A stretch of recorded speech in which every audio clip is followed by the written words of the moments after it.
Once upon a time एक जंगल में एक बहुत तपस्वी महाराज आए हुए थे।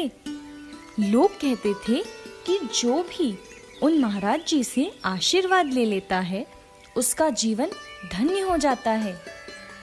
तो उसी के पास के विलेज का एक आदमी उनके पास गया और बोला, महाराज मुझे आशीर्वाद दे दीजिए। महाराज ने कहा, जाओ तुम मनुष्य बनो। आदमी ने पूछा, महाराज ये कैसा आशीर्वाद है, मैं तो पहले से ही मनुष्य हूँ। महाराज ने कहा, जैसे एक चींटी के अंदर सामग्री इकट्ठा करने की आदत होती है, वैसे ही तुम्हारे अंदर भी ज्यादा से ज्यादा सामग्री इकट्ठा करने की आदत है। चींटी तो सिर्फ उतना ही इकट्ठा करती है जितना की उसको जरूरत होती है, लेकिन तुम तो अपना पूरा जीवन इकट्ठा करने में बर्बाद कर देते हो। इसलिए पहले मनुष्य बनो, तभी मैं तुम्हें आशीर्वाद दूंगा।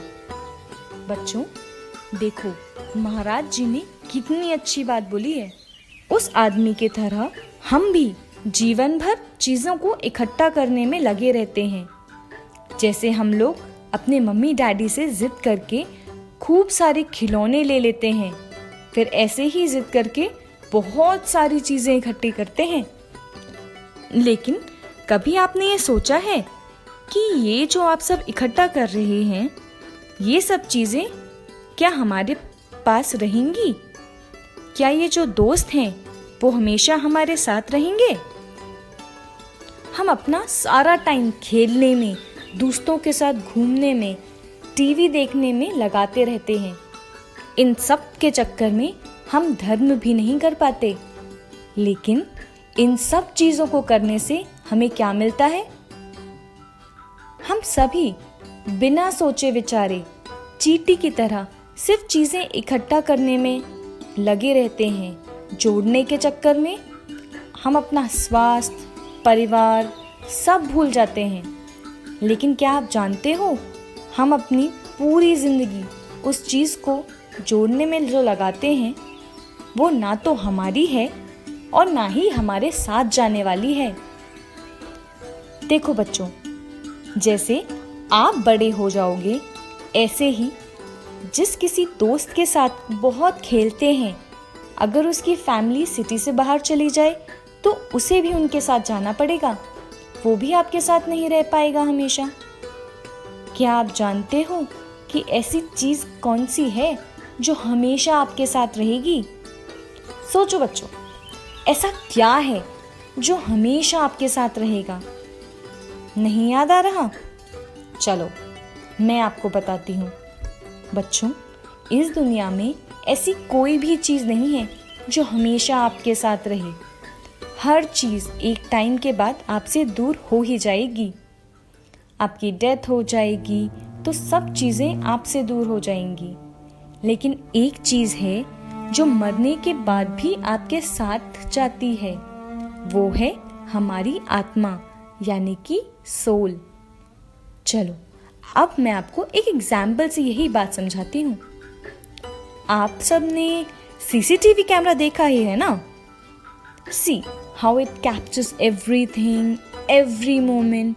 जस्ट थिंक कि एक पर्सन शॉपिंग मॉल में आकर सबसे छुपाकर कोई चीज उठा लेता है, कर सकता है राइट? और बिना पेमेंट दिए ही शॉप से बाहर चला जाता है। अगर हम उस एक्सीडेंट को देखें तो हम कैसे रिएक्ट करेंगे? यही बोलेंगे ना, देखो उस पर्सन को, उसने कितना गलत काम किया है, उसने तो चोरी की है, अब तो उसे पुलिस पकड़ के ले जाएगी, उसे ऐसा नहीं करना चाहिए था।